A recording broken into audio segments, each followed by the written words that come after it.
श्री स्वामी समर्थ. नमस्कार. तुम्हा सर्वांचं आपल्या चॅनलमध्ये खूप खूप मनापासून स्वागत आहे. आजच्या व्हिडिओमध्ये कोजागिरीच्या दिवशी लक्ष्मीपूजन कसं करावं या संदर्भातली माहिती आहे. तर कुठल्या सेवा कराव्या या संदर्भातली माहिती आपण बघणार आहोत. आपण आत्ताच आई भगवतीची जास्तीत जास्त जेवढी होईल तेवढी आपण सेवा केली आहे. पण कोजागिरी लक्ष्मी प्राप्तीची सेवेमधील सगळ्यात महत्त्वाची सेवा खरं तर वर्षातून नेहमी आता माता लक्ष्मीची पूजा करत असतो. पण बघा दोनदा लक्ष्मीपूजन केलं जातं असं म्हणतो. तर त्यातलं पहिलं येतं तर शारदीय पौर्णिमा, याला आपण शरद पौर्णिमा, कोजागिरी पौर्णिमा.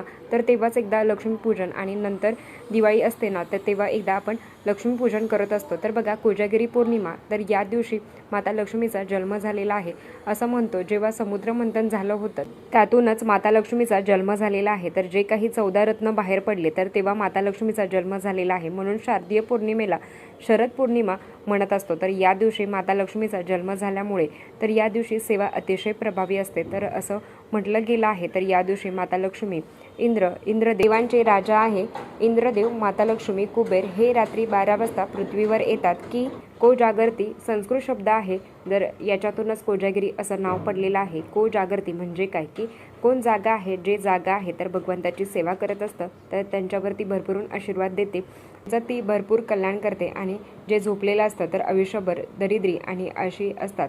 तर तुम्हाला बघा मेडिकल प्रॉब्लेम असेल तर तुम्ही जागू शकत नसाल तर तिथे बसून सेवा करू शकता. पण ज्यांची इच्छा आहे तर त्यांनी आवर्जून जागावं, आणि ज्यांची इच्छा नाही आहे तर त्यांनी झोपलं तरी चालेल. तर सेवा कधी करायची आहे तर बघा पौर्णिमा 6 तारखेला दुपारी 12:34 लागणार आहे आणि 7 तारखेला सकाळी 9:18 संपणार आहे. थोडक्यात काय, की ही जी सेवा पौर्णिमेच्या कालावधीमध्येच करायची असते. म्हणजेच काय, की सोमवारची रात्र 12 वाजता आपल्याला मांडणी करायची आहे आणि रात्री 12ची मांडणी पटकन मांडणी करून ठेवली आणि बघा करेक्ट 12ला तुम्ही सेवेला जरी लागला तर 12:30पर्यंत मस्त अशी तुमची सेवा होईल. तर मांडणी कशी करायची, सेवा काय करायची ते आपण बघूया. तर सोमवारच्या रात्री म्हणजेच मंगळवार जेव्हा सुरू होईल ना, तर ही सेवा बघा पौर्णिमेच्या कालावधीमध्येच करायची असते. तर ताई ही सेवा मंगळवारच्या रात्री आम्ही करू का, तर नाही, सोमवारच्याच रात्री 12लाच करायची आहे. तर मांडणी कशी करायची आहे, सर्वप्रथम जिथे आपण मांडणी करणार आहोत तर ती जागा स्वच्छ करायची आहे. एक चौरंग किंवा पाट ठेवायचा आहे, त्याच्यावर पांढरं वस्त्र हंतरून घ्यायचं आहे. आता बघा हे पांढरं रंगाचंच वस्त्र ठेवायचं का, तर तुम्ही लालसुद्धा ठेवू शकता. पण बघा पांढरं हे चंद्राचं व शुक्राचं प्रतीक आहे. तर पांढऱ्या रंगाचं वस्त्र टाकायचं आहे आणि ज्यांच्याकडे असेल तर त्यांनी टाकावं आणि ज्यांच्याकडे नसेल तर त्यांनी साधं वस्त्र ठेवलं तरी हरकत नाही. आता आपल्याला बघा एक दिवा लावून घ्यायचा आहे आणि दीप प्रज्वलन करून झाल्यावर आपल्याला दिव्याची पूजा करून घ्यायची आहे आणि आपल्याला शुभम करोती अशी प्रार्थना करायची आहे. म्हणजेच काय, तर शुभम करोती बोलायचं आहे. तर हे बघा म्हणून झाल्यावर फूल अर्पण करायचं आहे. सगळ्यात आधी तर या दिवशी काय करायचं असतं, जसं मी तुम्हाला भगवान इंद्र, चंद्र, लक्ष्मी आणि कुबेर यांची वर्षातून एकदाच आपल्याला पूजा करायची असते. आता लक्ष्मीचं प्रतीक म्हणून तुमच्याकडे सुपारी असेल, आता ती लक्ष्मीपूजनाला ती कामाला येणार आहे. तर लक्ष्मीचं प्रतीक म्हणून आपल्याला एक सुपारी घ्यायची आहे. ज्यांच्याकडे लक्ष्मीची मूर्ती असेल तर ती ठेवू शकता, नाही तर मग तुम्ही सुपारी ठेवली तरी हरकत नाही, फक्त सुपारी ठेवली तरी चालेल. तर लक्ष्मीचं प्रतीक म्हणून 2 विड्याची पानं घ्यायची आहेत. त्याच्यावर तुम्हाला बघा तांदूळ ठेवायचे आहेत. त्याच्यावर तुम्हाला हळद कुंकू अर्पण करायचं आहे आणि सुपारी बघा लक्ष्मीचं प्रतीक म्हणून सुपारी ठेवायची आहे. त्याच्यामध्ये येतं तर कुबेरांचं प्रतीक, लक्ष्मीबरोबर कुबेरांची सुद्धा पूजा करायची असते. तर त्यांच्या शेजारी बघा 2 विड्याची पानं ठेवायची आहेत. कुबेरांचं प्रतीक म्हणून 2 विड्याची पानं घ्यावी. त्याच्यावर बघा तांदूळ ठेवायचे आहेत आणि तांदळावर आपल्याला हळद कुंकू अर्पण करायचं आहे आणि त्याच्यावर बघा कुबेरांचं प्रतीक म्हणून बघा तांदळाची रास आपल्याला काढायची आहे आणि त्याच्यावर हळद कुंकू अर्पण करायचं आहे. तुमच्याकडे तांब्या असेल तर भरलेला तांब्या त्या तांदळाच्या राशीवर ठेवायचा आहे आणि तांब्यावर स्वस्तिक काढायचं आहे. 5 दिशेला रेषा उमटून घ्यायच्या आहेत कुंकवाने आणि त्याच्यामध्ये आपल्याला बघा आंब्याचा ढाळा ठेवायचा आहे कलशामध्ये. आणि हे बघा कशाचं प्रतीक आहे, तर इंद्राचं प्रतीक आहे. तर लक्ष्मीचं प्रतीक झालं, कुबेरांचं प्रतीक झालं, इंद्राचं प्रतीक झालं.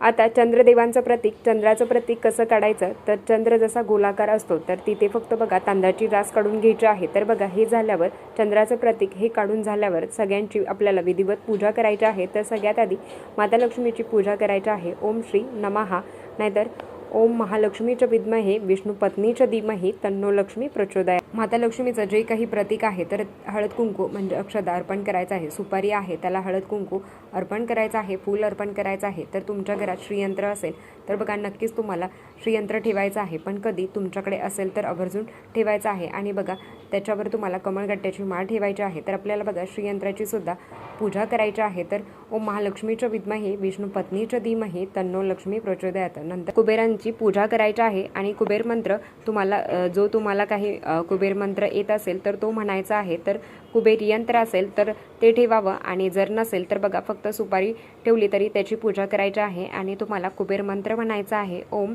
वैष्णवनाय स्वाहा, ओम श्रीम ओम ह्रीम श्रीम ह्रीम क्लीम श्रीम क्लीम श्रीम विद्येश्वराय नमः या मंत्राचा मंत्रजप करायचा आहे। फक्त बघा सुपारी ठेवून त्याची पूजा करायची आहे। आणि हे झाल्यावर इंद्रांचं प्रतीक असलेल्या कलशाची सुद्धा आपल्याला पूजा करायची आहे। तर हळद कुंकू अर्पण करायचं आहे। ओम इंद्रदेवताभ्यो नमः या मंत्राचा मंत्रजप करायचा आहे, फूल अर्पण करायचं आहे।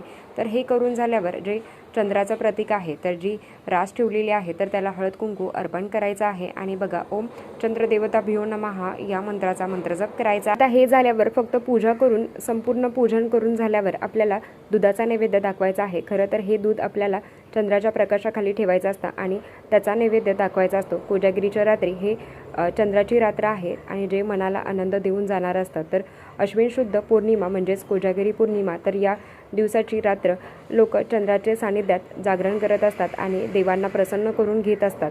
तर अश्विन शुद्ध पौर्णिमा, तर या दिवशी ठीक 12:39 या 39 मिनिटामध्ये आपल्याला ही पूजा करायची असते।